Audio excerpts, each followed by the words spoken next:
Duolingo reading পড়ে বুঝি না। রিডিং প্যাসেজ পড়ে অর্থ না বোঝার কারণে সঠিক অর্থ ধরতে পারছি না এবং সঠিক উত্তর দিতে পারছি না।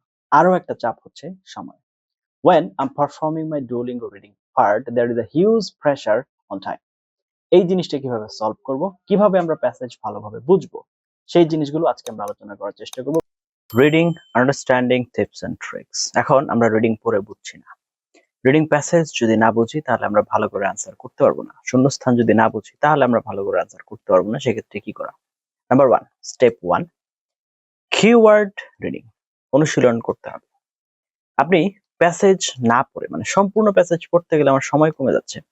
মূল শব্দগুলো কিওয়ার্ডস চিহ্নিত করতে শিখতে হবে। যেমন চলুন আমরা একটা এক্সাম্পল দেখি। এক্সাম্পল আমাদের একটা লাইন দেওয়া হয়েছে।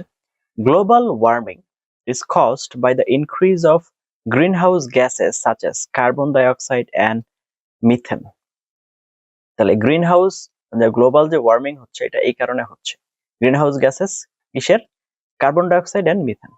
এখানে মূল কিওয়ার্ড গুলো তাহলে কি? প্রথমেই হচ্ছে আপনার নাউন ফ্রেজ যেটা গ্লোবাল ওয়ার্মিং, তারপর হচ্ছে কজড বাই মানে মেইন ভার্বটা নিয়ে নিলাম আমরা, তারপর গ্রিনহাউস গ্যাসেস নাউন, এরপর হচ্ছে কার্বন ডাইঅক্সাইড এন্ড মিথেন।